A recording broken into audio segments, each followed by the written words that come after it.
So get this guys, this is actually kinda hilarious. First, Helena Taylor tried to make Platinum Games out to be the bad guy, tried to boycott Bayonetta 3 and ruin the Nintendo Switch sales for this game. And the result of that was the game reaching number 39 on Amazon as the best seller. And then she was found out to be a liar, and now Bayonetta 3 sales are skyrocketing even higher now. Even to the point where it's overtaking games like Mario Kart 8 Deluxe. I mean, that's pretty big. I said the boycott backfired at first, but I think her lies backfired even more than she thought they would. By the way, are you going to buy Bayonetta 3 because of this whole situation? Because I ain't gonna lie, I'm starting to think I might.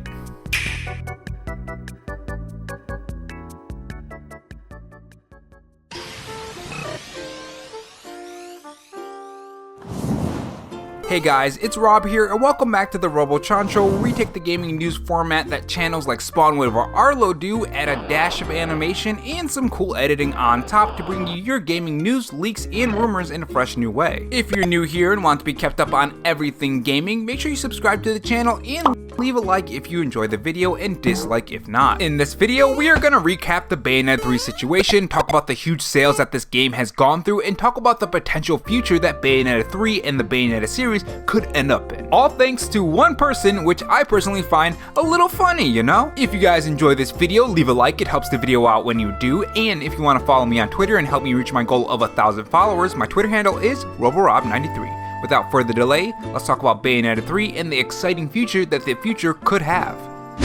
So Bayonetta 3 was one of those games that I was personally really excited for. It was revealed over 4 years ago, and for the longest time we didn't see any gameplay on it from this game. And then as we saw more gameplay, excitement around the game was increasing, and my excitement as well. And around that time we first learned that Hellena Taylor wasn't voicing Bayonetta, and up until that point we didn't really know what was going on, right? So we just kinda said, cool, this is a new voice actress for Bayonetta, one that is a pretty big name and is going to voice her, and she seems to be doing pretty fine. Everything's good, right? Time went on, everyone moved on to other topics, and that was that. But Hellena Taylor, just before the launch of Bayonetta 3, it seems, kinda suspicious timing if you ask me, came out and said that she was offered a measly $4,000 for her work on Bayonetta 3. She called it immoral, she couldn't run her car, she couldn't live off of that wage, it wasn't a livable wage. She even said that the new voice actress has no right to Bayonetta merchandise, all but claiming the character in a way that makes it seem like she thinks that she owns this character. She is Bayonetta, and really no other voice actress can play her. Now if that was the truth, then that would be a bad wage in my opinion, but then we learned that that wasn't the case. No, she was actually talking about $4,000 for a very small amount of work. And that's where I was kinda changing up my tune. I looked into her past about what she's done in the past 10 years, and something was really off, even more so than at first. I still think till this day that $4,000 for 4 to 5 sessions is reasonable for her work. She hasn't been working in the past 10 years aside from Bayonetta, and she isn't really a big voice actress because of that. She doesn't have that pull in the industry, and that's why she couldn't renegotiate her terms. And get this, her terms were $100K. She wanted a 6-figure salary, as the article put it. And I want to mention something here because I think it puts in perspective how much money she was actually asking for. To put this into perspective,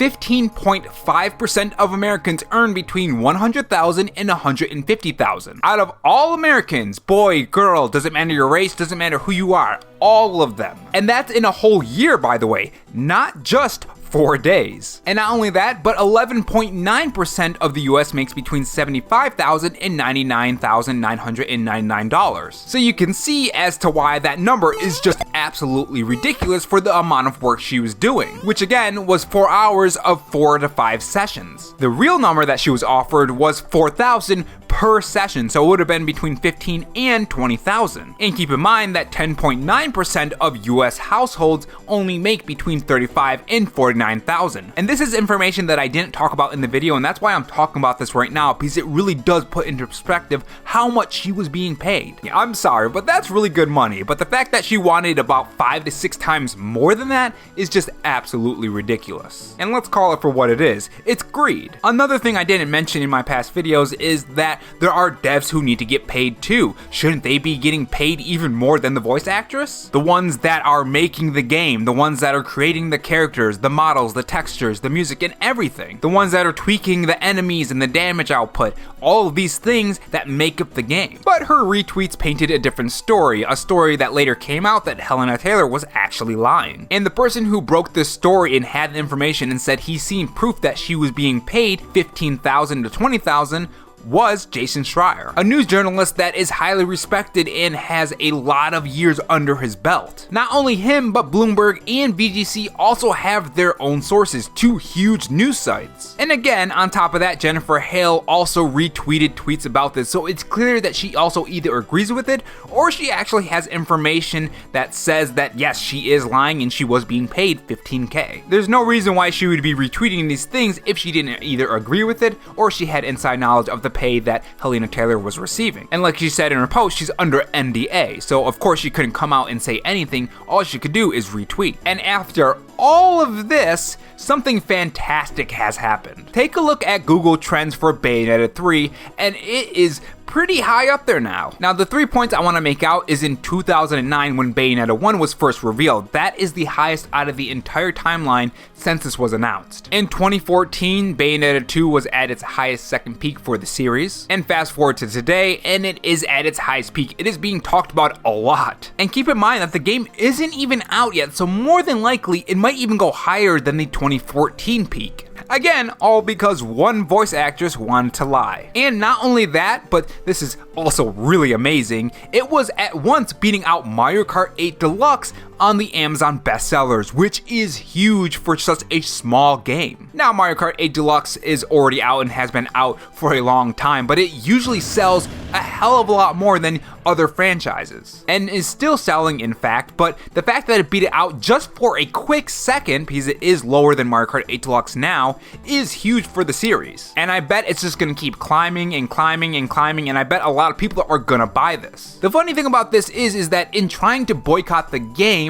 this made players even more curious on the game and wanting to check this game out or pre-order it, or maybe they were holding off on it and then said, oh, maybe I'll buy it later or when it's on sale, but because the voice actress was just being such a crappy person, they said, you know what, I'm gonna buy it now. Because now the sales are skyrocketing even higher than that, and they're probably gonna keep on going, which is fantastic for the franchise, and I'm really happy that this happened. I mean, it sucks that the voice actress had to leave and things turned out the way it was. I wish that didn't happen, but I'm happy that the franchise is gonna be doing better and is gonna skyrocket, because maybe we'll get a Bayonetta 4. And it's not like Jennifer Hale is doing a bad job as Bayonetta, she does a fantastic job according to the trailers, so I think everything turned out pretty good. And hey, we got one less shitty person that's voicing a character that we all like. Because let's be honest, what she did was really shitty. Which I said when I changed my tune the first time around before the lies even came out. I said that she was a shitty person for trying to boycott Bayonetta 3, and I was called a white knight for Platinum Games. I was called all sorts of things in the comment section. The odd thing after this is that she's still sticking to her guns, and after all of this has blown up in her face, she says, I want to leave this franchise behind. Really? Because you really seemed attached to the character when you were spouting your lies. Kinda weird that she's been voicing this character for so long and now she just wants to suddenly leave it behind after 10 years of voicing only Bayonetta?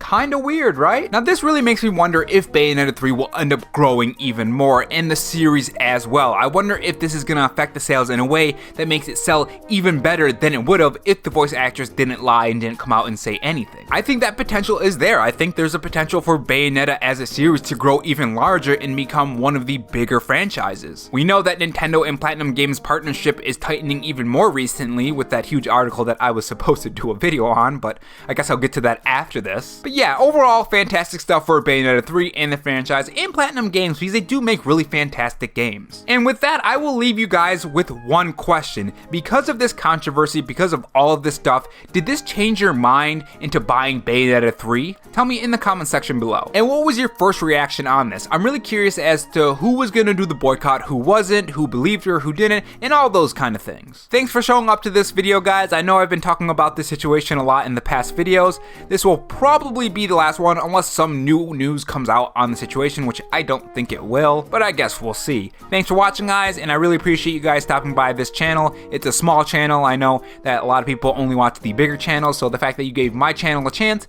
I really appreciate that. And if not on your way out, make sure you subscribe for more videos and also have that notification bell on. And if you want to support the channel in any other way, there is my Patreon and Twitter account in the pinned comment if you're interested in those. Oh, and also have this donut if you're still sticking around for me rambling. Thanks for watching, guys, and remember, stay safe, stay charged, and have a good one.